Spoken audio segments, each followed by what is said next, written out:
Hello, everyone. It is Partners to Powerhouse. I'm Zena. And I'm Chris. We get to be together live on social media, on live stream. Isn't this cool? This is the first time. I know I've been doing podcasts for with American Dream Makers and having that. But how fun is it that I've got my hubby in the same room with me? Oh my gosh, I am so excited. I also have a surprise for you guys. So Partners to Powerhouse, I have to say that we believe that every marriage has potential to have love and passion in it. And not only can you thrive in your relationship, but you can excel in your business and in your ministry endeavors. And you can go from partners to powerhouse and live out the purpose that God has designed so that you can leave an impact in this world. So this platform here, Partners to Powerhouse, is all about helping your marriages gain the tools, the strategies, the discussions, the things that are needed to take your partnership and become a powerhouse couple. So before I bring on my special surprise guests, well, I guess it's not a whole lot of surprise because I did put it out on social media. But anyways, before I bring it on, It's not a surprise. I guess it's not that big of a surprise, but it is going to be a surprise because you are going to love them. But before I do that, I am going to play my intro video. So hang in there. Here is my intro video.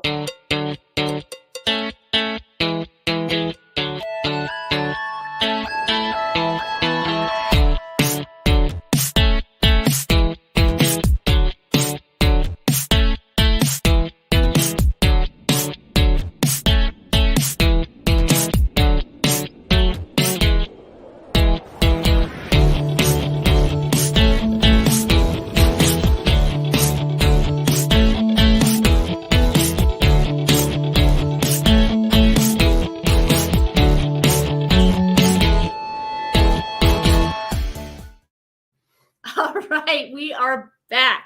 Chris, are you excited about this? Like, Yeah, we're live. I'm so excited.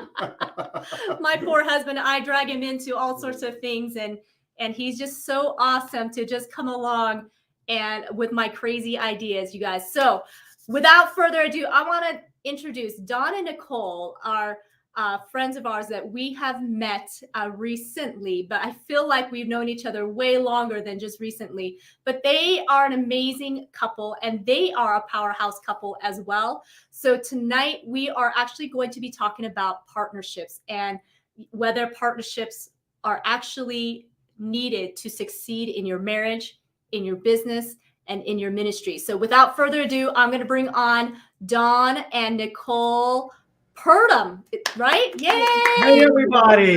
Nice to be here. Great to be with you all. Good to have you. And so you guys are back east, correct? Yep, we're in little old Lancaster County, Pennsylvania. Lancaster. Wow. Lancaster. Oh, Lancaster. Yeah, you don't want to mess that one up with the locals. yeah. You'll get in big trouble. They'll tell you all about it. Well, we can understand that because we live in Prescott, but most people from out of town call it Prescott. So we totally get it. Lancaster. So we're going to have to practice so that when we come out to Lancaster and visit you, we won't get tarred and feathered. Well, they'll just know you're not from around here. Yeah, which sometimes is not good, right? So. Oh, no, they'll love your dollars. It's a big tourist area. Oh, that's awesome. Now, how long have you lived in Lancaster? Combined, 15 years? yeah, 15 years combined. Combined, yeah. Wow. 15 years combined. That's great. Yeah. That's a long time for sure. So Don and Nicole, tell us, when did you guys meet and how long have you been married for? Dear, I'm going to let you take the reins. Oh, wow, because I remember dates and things like that. I'm a detailed person. We met September 1st, 1991 at church, surprisingly enough. I didn't like him at first, so it took a few months for me to come around. She was in love with me from the get-go. Don't believe that. Anyway, We started dating in February of 92, Valentine's weekend. We're engaged a month later. I knew if I dated him, I'd marry him. We were engaged a month later. And then a year and a half later, we got married. We celebrated our 30th anniversary back in July. Wow. Congratulations. Congratulations. Thank you. 30 years. Thank you. Yep. 30 wonderful years, Yeah. I might add. Yep. Wow. 31. All wonderful. All wonderful. All wonderful. Not that it was always peaches and cream, but Or they were easy. wonderful. But yeah, I wouldn't trade it Sure, for the it's a world. great testimony. Well, that's great. That's great to hear. So we actually met on a blind date. So, so we think that we don't think, we know that God orchestrated it, because I don't think we would have dated had that not occurred, had we not been introduced by somebody else. And that somebody else actually didn't know us that well. She only met us a couple of times and then just said, hey, I think you guys should meet up. So we always say it was a God thing. Yeah. And then it turned out we went to the same church. So, Yeah. but we never saw each other at the church. So that was kind of a crazy thing. That's why we're like, this was a God thing. Yeah. A big one, actually. You didn't have to negotiate who's leaving what church to go where. Yeah, exactly. That was a blessing. That was absolutely a blessing for sure. And so it's been a wild ride for sure. Very much, I would say that I love my husband more today than I did the day I married him. But that was not because of ease or anything like that. It was because we put in the work and the effort and the persistence and the commitment to it. And so with that, we wanted to have the discussion tonight on partnerships. So our title is Partners to Powerhouse. And so as you can imagine, the question at hand is a partnership really that important in a marriage? Because you know what? We are Americans, and we can be happy individually. We can live our own lives and have our own dreams and just share that together. I mean, that's kind of the premise that some people feel, is that marriage is really just somebody to come home and share the accomplishments that you have, but you don't necessarily have to be partners to achieve it, that you can be individuals within the marriage and still have success. So that's the question that I'd like to have a discussion on. So I don't know, anyone want to go first on that? Well, I'll just jump right in. I don't personally believe in the Western idea of this rugged individualism. I think it's destructive to marriage. And I say that for a couple of reasons. The first is, in Genesis, we see that God made man, and he took from man and made woman, and he united the two in one flesh through the marriage relationship.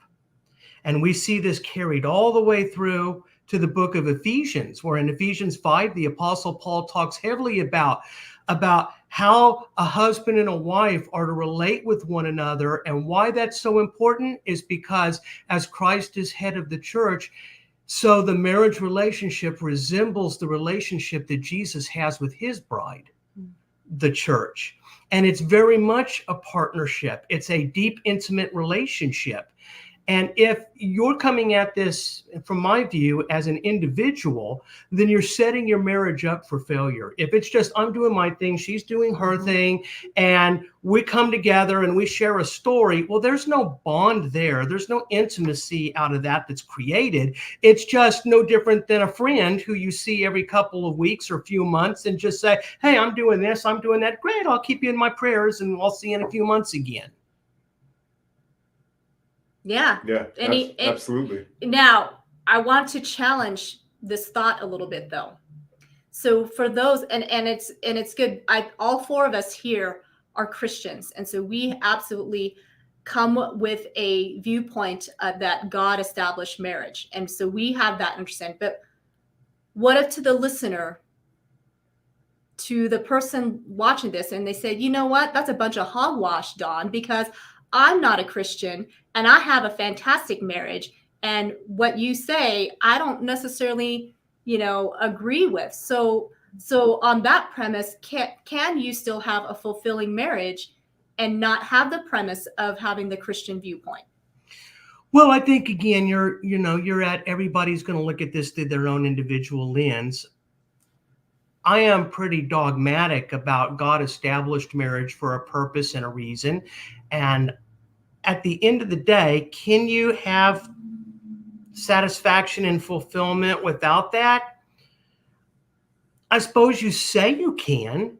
I don't know. I've yet to personally find a marriage that's lasted as long as our marriage has, where that's been the case. Even in the church, quite frankly, because divorce is just as high, if not higher, in the church than it is outside the church. So I think the principles are really what we're going for here. And the principle is that if you're a team, and a team does not, it may be made of its individual parts, and those individual parts will then work to complement the other one's strengths and weaknesses. And to me, that's what builds the transparency, confidence, trust, and intimacy that makes for a thriving marriage. We've all seen marriages go 40, 50 years and they're miserable in them. And I don't know about you. I don't want to be miserable in my marriage. I want to be happy. I want to enjoy my spouse. I want to love her. I want to be there to celebrate her good times, and I want to be there to be a shoulder that she cries on when she needs it. Yeah. Yeah, that's right on. What I would say, I have known, or we have known some couples and people that have told us about longer marriages that we knew them well enough to know that they really didn't ascribe to being Christians, but they did adopt a lot of, probably unknowingly, that the Bible has those in their principles, and they work, Mm-hmm. But what I would say about those people, those marriages, is that they probably don't really even know how much they're missing out when you have the full package, when you have the Lord over it, and then His design, and you follow it as a couple, as a relationship. It's amazing that He said that He wanted us to join Him in Him, together in Him, and that we're all united together. And then He established marriage, which is intimacy with our partner, but it's in Him as well. Mm-hmm. And it's amazing. So then with that, what is partnership then? What exactly is partnership? I know we talked about that God established it, but what is it exactly? Do you want to take a stab at this and I'll compliment you? Well, sure. This is how I've always looked at our marriage. So I'll give you the example of us. We, as Don mentioned, we're a team. We work together. We go through the highs, the lows, and everything in between together. He is my partner in life. He's my, ride or die, if you will. And I mean, I think from the day we got married, I viewed him as he's my best friend. When he struggles, I'm there for him. When he mentioned before, when I'm struggling, he's there for me. We are one. We come together and we are one. So, and we go through this life together. It's not him or me versus him. We go through this together. That's partnership. That's how I view it. Yep. I view it as also, if you're going to build trust with your partner and your spouse, you have to get to that point to where you can be truthful and transparent, and you can get to that place of vulnerability with your spouse. Because if you can't be vulnerable with your spouse, if they don't know your most intimate secrets, not that they know every thought you have, and they probably don't want to know, but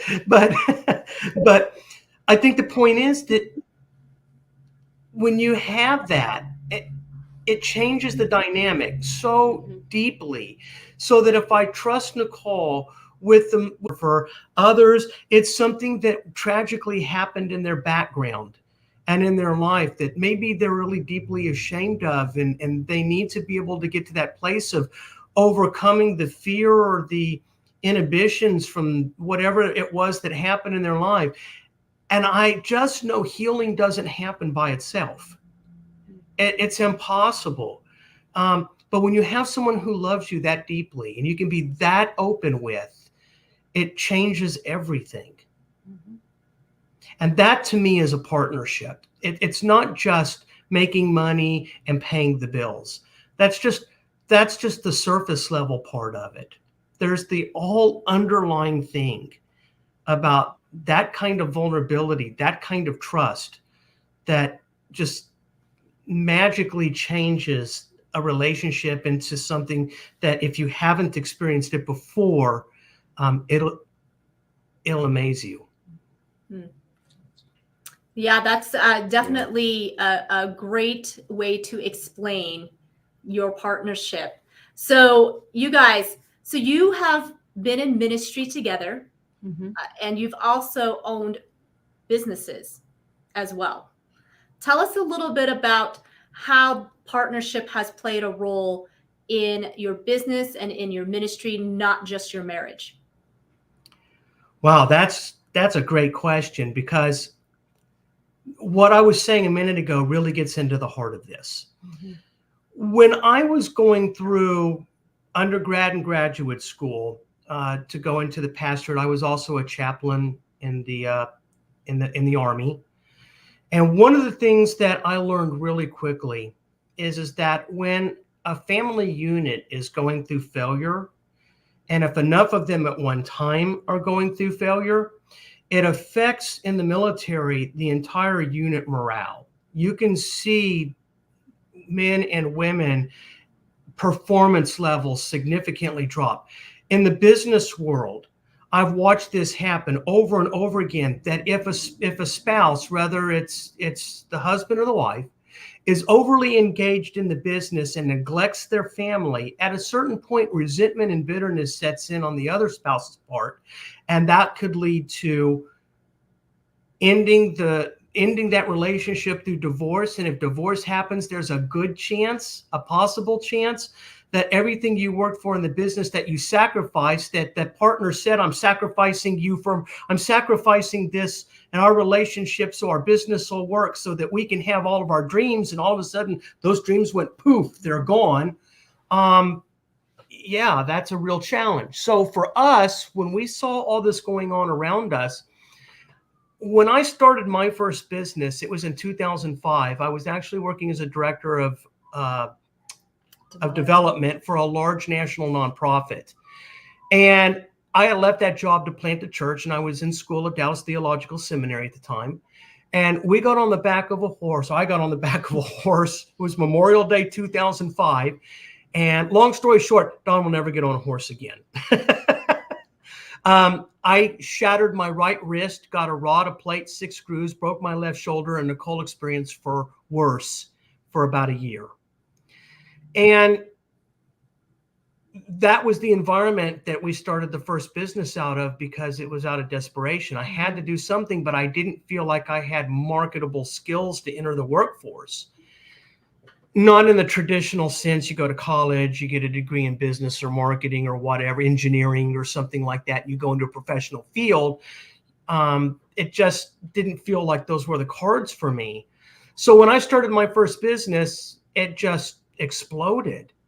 And that would go on to evolve into another business, which evolved into another business. And then it turned out, I don't like what I'm doing, so I'm going to go try another thing in this business. And what we have since learned is a couple of things. Number one, in those early years, I struggled sharing everything with Nicole because I knew she wasn't where I was. I was much more risk averse than she was. I mean, risk tolerant than she was. I was not so much. I liked, the steady, comfortable, tried and true. This is how you do things. Not, just jump off the side of the cliff and hope there's a safety net somewhere. Yeah. Hey, Michelle. Michelle is from Rolette, Texas. Thanks for being here, Michelle. Oh, Rowlett. Hey, Rowlett. Hey, welcome, Michelle. We lived in Forney for 12 years. Yep. So I'm sure you know, Michelle, where Forney is, just south of Rockwall. Wow. And of course, those were where I had the majority of my businesses, which were in the Dallas-Fort Worth area, all over the Metroplex. So anyway, the thing was, I didn't know what to share with her because I didn't know. It really was, in a small way, a trust issue, but wasn't trust between me and her. It was fear between me and God of how much do I want to share with her. Because I don't know if she can handle all of it. So I finally got to a point to where the ups were good and really high. The downs were really low in the valley. And it was in those lows that I learned to confide in her, regardless of whether she could handle it or not. Because who else was I going to share that with? I wasn't going to go share that with people in the business world, especially my competitors, or let the rumor mill start, and that would hurt my business even more. So she was really all I had. I didn't have a true mentor that could help me because that's just, again, I just did it, you know? And that really solidified our marriage. That really brought us closer together, not further apart, when I finally got over the fear of sharing things with her. But that came with its own set of consequences for Nicole that she had to work through. Yeah. Like I said, I was always the, you do the thing that is dependable. I entrepreneurship, that was so foreign to me. And then I met Don and married him. And like he said, it kind of came out of necessity because of the situation we found ourselves in. We had to do something. We had 2 little boys. We had a house. We had to pay the bills. And it was just this whole new world, and I wanted security.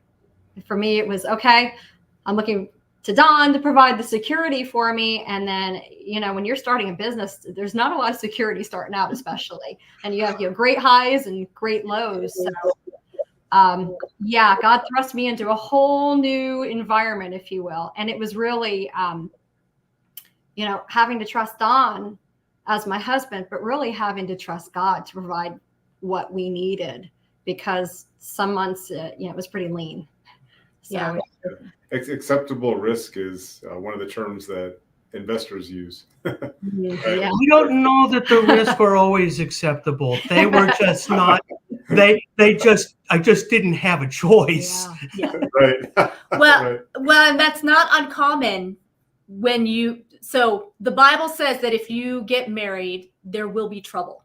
So that is that verse that it's like, it's a guarantee. If you get married, there's going to be trouble some point in your marriage. Yeah. And you add the ingredient of entrepreneurship along into that adds another element to it, because now, like what you guys are describing, you are not in the traditional of husband is clocking in and clocking out, wife is going to work, clocking in and clocking out, and now you can leave it at work and be at home and just be a family and not talk about work.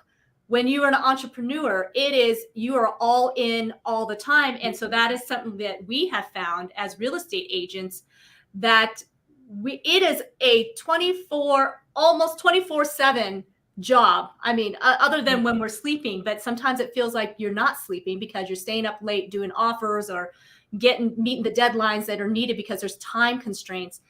And if you are a spouse that doesn't understand that, and like you said, sometimes it's lean. So sometimes the commissions don't come in when you need it to. And you're like, I've got $2 in my bank account. How am I going to pay the bills tomorrow? And you're just sweating it.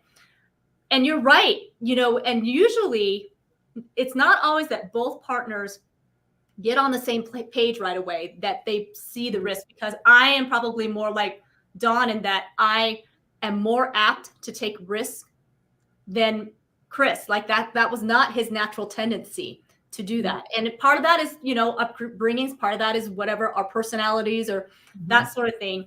And so in the beginning, it was definitely scary, probably for Chris. Like, what are you doing?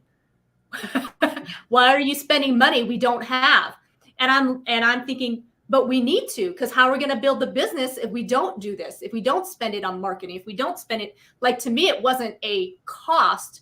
it was the investment and part of the business. So to me, there was the business is going to die if we don't do this, where he's like, but we're not going to be able to pay the mortgage if you do this, or how are we going to pay, the other things that are needing to be paid. And so for those of you that are watching, whether you're watching live right now or you're on the replay, have you experienced this? Are you a couple that is also running a business together? And even if you're both not in the business together, you're still in the business together. Like even if you're not both actively, it affects you wholeheartedly. Would you say so, Nicole? Because even though you are active, right? Yeah. I mean, yeah, it definitely affected me because, like I said, we're a team. So even though he was the one running the business, I was still in there with him, the day to day, hearing about, seeing how it affected us, seeing how it affected our family, the decisions or just however the business was doing. That had a direct effect. And then there was a lot of moments where, well, I'm not sure what I need to do, so I'm going to do. Here's my own analysis of the cost benefit. I don't know how accurate this is or how right or wrong it is, but I put it down on paper and said, well, okay, there were times that the cons outweighed the pros, but I felt like, darn it, the pro has a stronger upside though. So we're going with it. And then it would come back and bite me in the rear. and it hurts sometimes. And I had to learn some things in business the hard way. And for many times, and for many, even with mentors, that's just the way it is. You become a good business person by figuring it out and as a practitioner. There's great theory. You can read business theory and stories and stuff everywhere, but until you're the one doing it and you're the one that's responsible for it, it has a way of changing all of that. So I would say for us, though, in our marriage, it brought us closer together. It didn't tear us apart, where we saw the inverse of that with so many couples. And I think that comes back to what I said earlier. It's how we viewed our marriage. We weren't two separate entities. We were one. Even though I might have been the one running the business and doing everything, it had an impact on her and what happened at home. And so I brought her into that as much as I possibly could. I think also that recognition of at the end of the day, I can't do this without her. If I think for 1 second she doesn't have my back, we're not going to make it, because it's going to eat me alive on the inside. And I would say to a lot of wives, if you're thinking about the experience you're going through with your husbands, many husbands, not all, but many husbands, they need and want the affirmation and the respect of their wife. And if they feel that what they're doing is detrimental to that and that their wife doesn't support them, but they are at a point that there's really no going back, the two options that you have as a couple is to fight like cats and dogs until it's over and let resentment and bitterness take over, or to sit down and find a pastor or a counselor and someone that can help you work through the resolution of those feelings for both of you, so that you can figure out how to get on the same page and move forward. Because if he doesn't feel like she's supporting him, at some point he is going to feel like a failure in some way. He may be really successful in his business life, but what she doesn't know is he may feel like a failure in their marriage. And there's nothing more detrimental to a marriage than one of the two spouses feel like they failed. Yeah, you touched on a very important concept there for sure. Dr. John Gray, who wrote Men Are From Mars and Women Are From Venus, which I know a lot of people have read. And he says that in order to motivate a man, or for the motivation for a man is to feel needed, and the motivation for a woman is to be cherished. And so if either one of us are missing those ingredients, it's easy to, if I'm not feeling cherished, then I'm not going to make him feel needed or wanted, and vice versa. Dr. Emerson Eggerichs, who wrote the book Love and Respect, talks about love and respect. And it's the same thing. You get on that crazy cycle. If a woman doesn't feel loved, then she's going to, she naturally disrespects him out of like, well, I'm not feeling love, so I'm not going to give you what you need. And a man needs to be respected. And if he doesn't feel respected, then he's like, well, I'm not going to give her love. And then next thing you know, you're on this crazy, crazy cycle. And one of you has to get off of the merry-go-round. And who's going to be the first one to do that? You know, and I love that Dr. Emerson said, how did he put it? Who's the first to get off the merry-go-round? The more mature person. The more mature person gets off the merry-go-round. And so I find it very interesting as you're talking about, you know, how it was very difficult in the beginning with this business venture, and Nicole isn't quite feeling comfortable. So she's not feeling secure, which is a big need for one. She has to feel love and she has to feel secure, where a man needs to be respected and feel needed. So she's not feeling secure. She's like, what are you doing, Dawn? This is not making me feel easy. And yet Dawn's like, but this is what we have to do. So at what point, Nicole, well, before you answer this, our coach, Coach Michael Burt and his wife, Nicole Burt. So he has a program called Monster Producer. So she wrote a book called Living with a Monster. And so she was just like you, Nicole, and that she's living with this man who is taking all these risks and doing all these crazy maneuvers to build the business. And she's just hanging on for dear life. And I love what she said in the book. She said that she finally figured out that she needed to not fight it anymore, that she needed to just basically not like give in and give up on her dreams, but to just see and trust that he knows what he's doing, that I'm going to go, instead of fighting it, I'm going to go along with it. So at what point, Nicole, you must have came to that conclusion. So what was that? Yeah. I mean, after a lot of praying, I mean, so we talked about, you know, our faith, you know, a believer, and God really had to show me how he wired my husband. I think the biggest thing for me was figuring out, you know, what it means. Okay, I have a husband who's an entrepreneur, and it's not just a title. There's so much more to it. Figuring out what that means. And like I said, how God wired him. He is the type of person that is just, okay, gets an idea and he's excited about it and wants to go, you know, for it. And the risks, oh, you know, we're just going to do it. We're not going to worry about the risks, and we're going to see what happens. So once I started to kind of figure that out and realize that, okay, this is who my husband is, this is how he's wired, and that's who God gave me, it helped me to really kind of like trust him more, because I understood his heart and his mind. Not that it was always easy. I mean, you know, but there's an instrumental piece of the story that you typically share that. So the biggest thing I struggle with, I mean, it got so bad.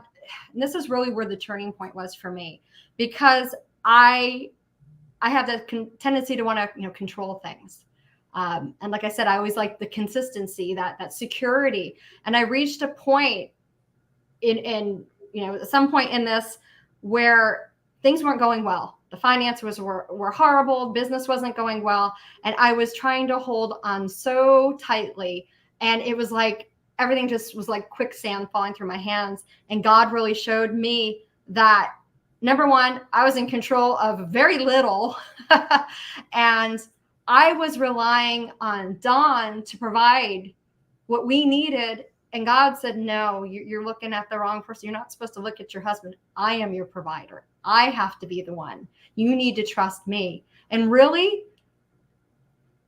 it was a pivotal moment for me to say, wow, you know, yes, he's my husband. Lord, you've given him to me as my partner in life.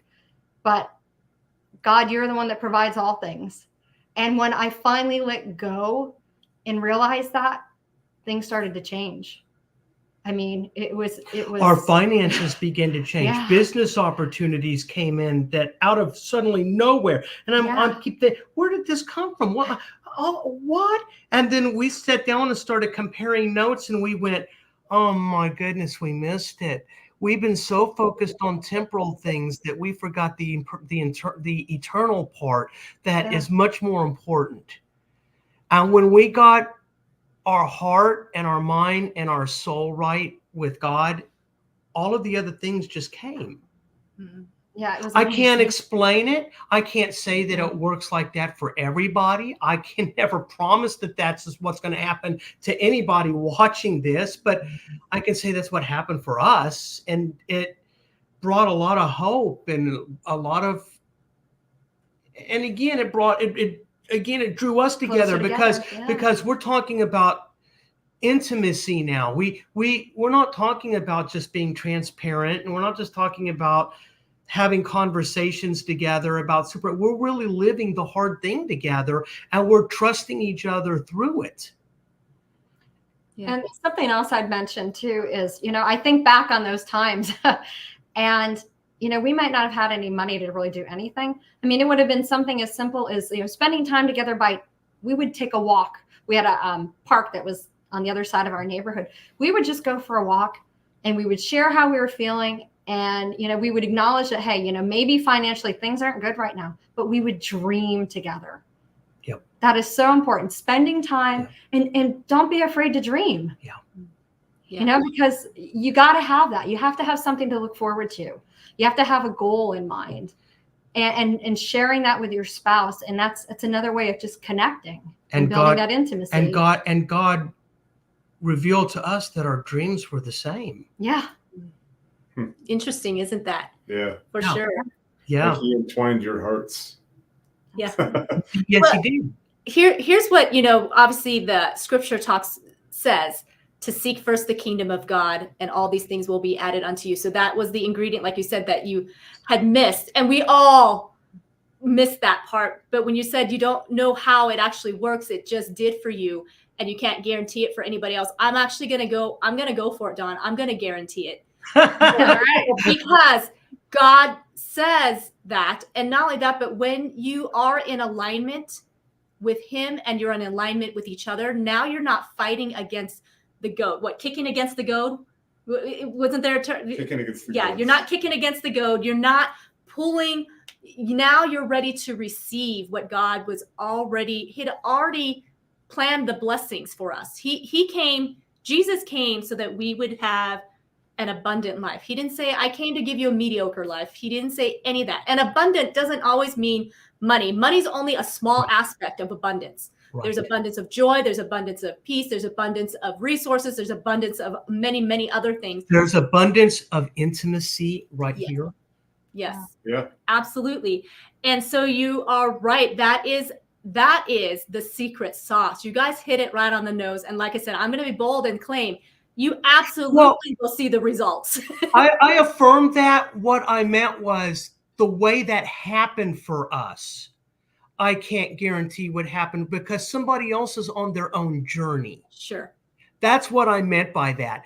And I would say, as long as you're being faithful to one another, you're being faithful to your cause, whatever that business is that you have, and you're being faithful to God, because it really should go God, family, business. Mm-hmm. And how many of us in the stress of it? Because again, I've been there, I've done it, I know. And now I'm a pastor. I've been a pastor. I've been a military chaplain. I get, it happened to me. Mm-hmm. And it happens to pastors every day. They put their church ahead of their relationship with God. So no one's immune from it. But when you begin to sit back and realize, wait a second, God, family, then business, if you can discipline your mind and your heart towards that and ask God to give you the faith to help you do it, through the power of the Holy Spirit, you would be amazed at what can happen. Yeah. I'm going to break it down even further from the family. It's God, marriage, your kids, and then your business. Absolutely. Right? Because some folks have a hard time with those priorities. Michelle says, it sounds like you pressed into the heart of God in his rhythm flow and you flowed from that. thump, rest, and he blessed you. Yeah. Very true. Yeah, it brings Yeah. tears to my eyes. But Yeah. No, Michelle, Absolutely. that's a great point, because we got to that point where we were broken, Oh, yeah. and we were broken in that we came to that realization of what we had done, and putting the business in a pedestal where it didn't belong, and putting it. I was never and that's the other thing to remember here. Whether you're the husband or the wife, whichever one of you is the business owner or the entrepreneur, this doesn't matter. The tendency is the same, that we can sometimes and oftentimes unintentionally and subtly let the business creep into a place in our life where it doesn't belong. And then we justify it. And then we double down. And then we start running into the relational problems with our spouse. But I want to tell you what, if you're having a problem with your spouse, I'll tell you who else you're probably having a problem with. God. I will guarantee you 100% of the time, if you're having a problem with your spouse, there's something in your relationship with God that's amiss. I appreciate you going there with that. I was going to add, but you guys were saying such great things. I thought, well, I'll just wait. But we make a point to pray together on a pretty regular basis. And we spend time in the Lord together in Him. And that, and then we, just as the day goes, we communicate, and we purposefully work on communicating. I'm not good at it. Okay. I'll just lay that out there. But I'm getting better, and the Lord certainly helps us, and we're thankful. Yeah, it is absolutely an ongoing thing. I think until the day we die, there's always, something to learn from each other, because we're constantly growing. I mean, let's face it. When we are looking at growing in the Lord and growing in the things that are good for us, I am different today than I was last year at the same date. And next year at this time, I will be different as well, because I will have grown, learned, and some things I'll be like, oh, I learned something new. So I'm going to get rid of that old stuff and I'm going to replace it with something new. And so it could surprise them that, what do you mean you don't like Brussels sprouts? You used to love Brussels sprouts. Why aren't you eating that anymore? Or, something to that fact, right? Sometimes you're like, I thought I knew you. What do you mean? Yeah. And on top of that, Zena, I also don't want to discount growing closer to God when adversity strikes. Yes. That's where Nicole and I have seen our most growth in our relationship with God and our growth with one another. It's not through the good times that our intimacy and our bond tightens. It's through those times that we experience those painful moments, those what did I do moments, what happened, where am I at? God, what do you want me to do? And then we're praying together, we're praying individually. And then we're also coming to that point of saying to one another, what is the answer? Because what I have found is Nicole might not be a business person, but she's incredibly gifted and intelligent in many ways. And I lean on her and I listen to her because she's got so much to add and so much to say. And this is where the two became one. To me, this is the most important part. This doesn't even matter if you're a business owner or not. This is just life. Your spouse completes you. God gave you your spouse for that reason. Remember when He made Adam and Eve, He said with Adam, I'm going to take from you a bone from your rib to make a woman. Why? Because she will be a helper to you. Nicole's not my adversary. She's not my opponent. She is my gift. Absolutely. John Lyle says, hi, John. Glad you're here. John Lyle says, Hey, John. Hi, John. That pray together, stay together. That is very true, John. Amen. Absolutely. Very, very true. There's absolutely power of prayer and that connection together. Now, for those that are not Christians, I will say, even if you don't pray together like to the Lord, but when you find ways to truly connect with each other, that absolutely forms an intimacy like you wouldn't form with anybody else. And Don, I love that you talked about in the beginning when he created Eve. In the beginning, he created Eve, and of course, male and female created in his image, and we're equal in that. We're equal in value, we're equal in worth, but we are made very differently from the very get-go to complement one another. Yes. And we had been doing a deep study on the word of the helper that is suitable for him, which is, and I'm gonna probably not say this correctly. Why don't you let me butcher? Okay, all right. Ezer Kenegdo. Which Ezer It's Hebrew. is a term that has been used in the Old Testament several times, and usually referring even to a war. It's a warrior term. It's used in war. It was also used to reference God, the Holy Spirit, in Israel's time of help. That it was a very strong warrior, mighty help. And then Kenegdo is an interesting word. Now, I speak 2 languages, so it's kind of interesting because when you speak 2 languages, sometimes things can get lost in interpretation. And I do believe that sometimes if you don't go back to the original language of what the Bible is written in and you don't understand the context, you can lose some of the meaning. And Kenegdo has actually 2 meanings. It's in correspondence to and also against.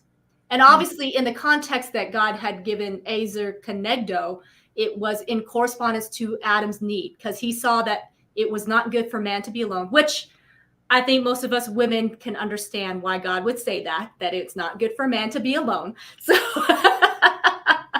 but he designed a woman, and this is before the fall. So we're not talking about roles. We're not talking about the roles that he divided us, but we're talking about he gave Eve that she was a strong warrior woman, warrior help, strong help in his time of need, to be his complement, to be like the right hand to the left hand, so that the work and the labor and everything that tending to the garden would be fruitful.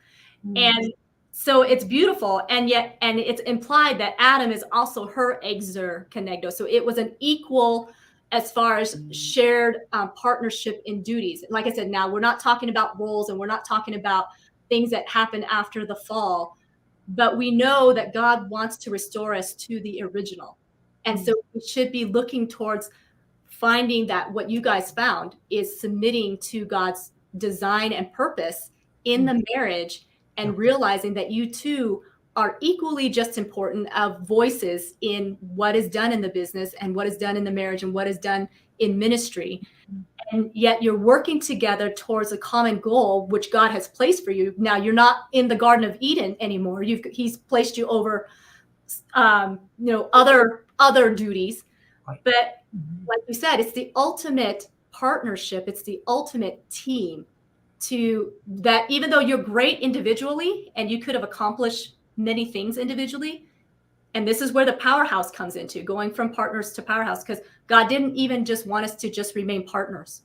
He actually wanted us to become a powerhouse, which means of influence, to leave impact, to leave a legacy, to leave more. So the sum of the 2 people together are going to be a greater impact than if you guys were just individuals and doing your own thing. Right? So it's pretty amazing when you really get into that flow of things. And I cannot believe it, you guys, but this time that we've just had together, like it went by so fast. I don't know what just happened, but It always does. Yeah. we really enjoyed this conversation with you in the partnership aspect, and really having this discussion. And we really are excited for this podcast to continue and grow. And so we will definitely would love to have you back again, you guys, because you are such a great wealth of knowledge. And I know you've got more nuggets of wisdom, the 2 of you, to share with our audience out there. And so is there any last words that you want to say about partnership and the success of marriage and business before we say goodbye? Dear? All I can say is, for me, I treasure Don is my husband. Treasure your spouse. You have that person in your life for a reason, for many reasons. And I wouldn't want to go through this life without him. Yeah, I'll I'll second that. Are you speechless? Yes, you did, dear. It doesn't happen often, but it does. Pastor Speechless, that is a rarity. Mark that in history, right? Yeah, you might want to write that down somewhere. No, again, I would say if you're struggling right now, if this is an area in your life that you feel you're vulnerable in, is that you've done well in all of these other areas, but something's not going right in your relationship with your spouse, you have the power to change it. And it just starts by sitting down and being honest with your spouse about where you're struggling, why you're struggling, asking for forgiveness for not including your spouse or not acknowledging your spouse or neglecting your spouse or not empowering your spouse, whatever the situation might be. If you want to get on the road to being a partnership, then be a partner. That's wonderful. That is very good. Yeah. If you want the marriage that you've always wanted, you need to be the one to be the mature one and get off that crazy merry-go-round and make the changes that's necessary for sure. Because somebody has to realize that, okay, what we're doing isn't working. So let's form a game plan. Maybe since we're also including business in this, marriage is maybe the best investment, one of the best investments. You get, absolutely. If you put in a good investment, you get a great return. It's probably the best return of investment. You're right. If you put in the effort, the work, whatever it is to invest in it, it will never come back to where you're going to have regrets. So absolutely. And John says, I've been telling Jess for years that she is my gift from God. Now I have confirmation. Oh, that's man. cool, That's awesome. That's awesome.